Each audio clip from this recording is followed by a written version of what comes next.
It appears that older Americans are more prone to sharing fake news. Now, this is according to a new study by researchers. Now, that same study found Americans over 65 are more likely than anyone else to share fake news on Facebook. And they looked, of course, at different factors and found that overwhelmingly age was the largest factor. So now that's important because a lot of us look at, mostly conservatives, right? And while true that it is mostly conservatives that share a lot of fake news on Facebook, it turns out that age is actually the biggest factor when it comes to sharing fake news. Now, older users actually shared more fake news than younger ones, regardless of education, sex, race, income, uh, or or how many links they've shared. In fact, age predicated their behavior better than any other characteristic, including party affiliation. So here are some of the details. Now, the study was published in Science Advances, and it was from two major colleges, one in New York. Now, basically, they examined user behaviors in the months before and after the 2016 U.S. presidential election. Now, in 2016, the academics started working with the research firm YouGov to assemble a panel of 3,500 people, which included both Facebook users and non users. Now, basically, they asked users to install an application that allowed them to share data, including public profile, religious, and political views, posts to their timelines, and pages that they followed. Now, they didn't have to share information about their friends and didn't have access to their news feeds or data, just about the stuff that they shared. And what did they find? About 49% of study participants who used Facebook agreed to share their profile data. Researchers then checked links posted to their timelines against a list of web domains that have historically shared fake news.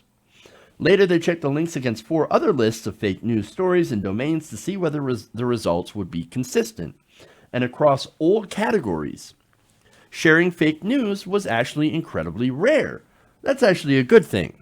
Only 8.5% of users in the study shared at least one link from a fake news site. Now, again, only 8.5%. That's actually very encouraging.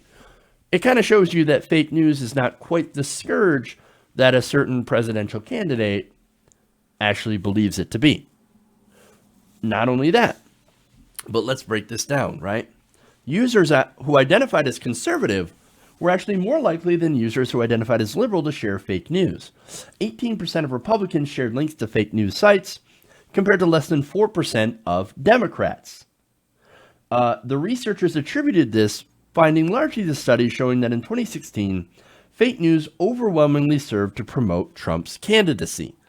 And so, look, again, whether that fake news came from regular conservative sites or Russian sites that did do, social media, mostly memes, and actually had a very small impact, were very tightly targeted. Nonetheless, that could be a factor in this as well. Now, older users skewed the findings. Apparently, 11% of of users older than 65 shared hoaxes, while just 3% of users aged 18 to 29. So, okay. Now, look, they said in the study that we're not quite sure why it's older people, why they shared more than twice as many fake news articles, and why they shared so much fake news and why they consume so much fake news. They think it may be because they're not as internet savvy as people who are 18 to 29. So they're thinking digital literacy had a pretty big impact. But also they said, quote, the second is that people experience cognitive decline as they age, making them likelier to fall for hoaxes. Oh, that's disastrous. So, I hated saying that because, look, I know, like, some of you that are watching, they're like, older people, former hippies or just progressive people who've been progressive all their lives, right? So I kind of hate the idea that they're saying, well, I mean, it just could be because they're getting older and the brain starts to fail when they're older. I was like, oh man, that sucks. But look, I think it's a small possibility that might factor in. But I think larger might be digital literacy, especially among conservatives, right? And of course, there's a lot of other things that I think could factor in to why conservatives do more fake news, distrust of the media, etc., right? Distrust of the media is not just shared by older people, though. It's also shared by a lot of people in my generation. A lot of millennials just distrust mainstream media and they look for alternative sources because we know that there is a media bias. I mean, that's why you have so many young people now that are watching YouTube videos and things like that. So, look, I'm not necessarily sure. The researchers aren't necessarily sure as well. So, it is interesting to look at the factors that might factor into this. But the question, of course, that they need to talk about is, well, okay, how are we going to stop that, right? How do you stop Americans from sharing fake news? I don't necessarily know the answer to that question. I don't think anybody does. I think digital literacy is really important, but then how do you? I mean, you can't really get people back who have fallen down that rabbit hole, right? So I don't know, man. I don't know. Like, I don't think they're coming back. So that racist uncle that shares Infowars, you're not getting him back. You're not going to show him like something from, like a credible source on YouTube or credible like New York Times article. Which again, New York Times, they have their bias. It's an establishment bias. It's a power bias, of course, but it doesn't mean they're making things up. It just means their opinion pages are going to be opinionated against progressives. Although, of course, you do have examples of people like Jake Tapper that are putting out, negative stories about Medicare for all that skews the facts. So again, we've got, a lot of issues here, which creates that big distrust in, mainstream corporate media. So, I don't know how we're going to fix this, fix the adults, older people from sharing fake news.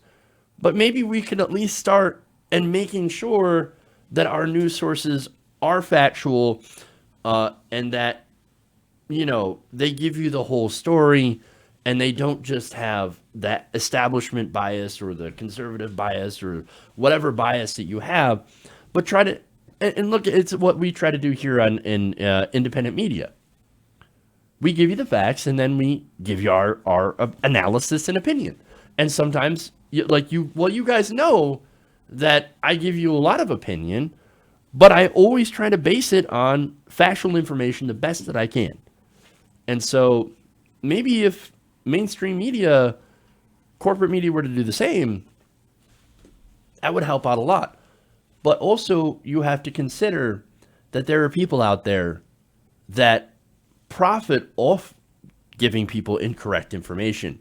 And I think, for example, Dave Rubin is a great example of that because he's made sure to let everybody know that all he does care about is money.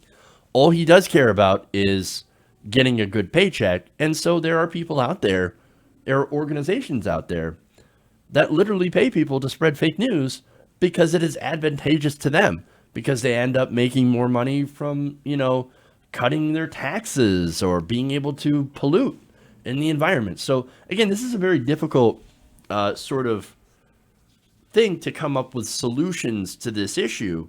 But I guess the first way of coming up with solutions is to correctly identify the problem. And right now in America, we do have, at least with the older conservative generation, there seems to be quite a bit of a fake news problem. And so we do need to deal with that. Hey guys, hopefully you enjoyed that free video. Now I'm going to have to ask you a favor. Between the demonetization and the YouTube algorithm messing around with view counts, etc., we're having a hard time adjusting to the new YouTube reality, which is where you guys come in. See, we have a patreon.com/TYTNation set up to help us rely on you guys, the viewers, instead of big corporate ads. Look, you know the show. You know I'm not in favor of big corporations anyway. So help us transition away from relying on the ad model to pay the bills, and sign up to be a patron, patreon.com/TYTNation. That goes a long way to help us keep the lights on. And you guys will know that you're supporting independent progressive media.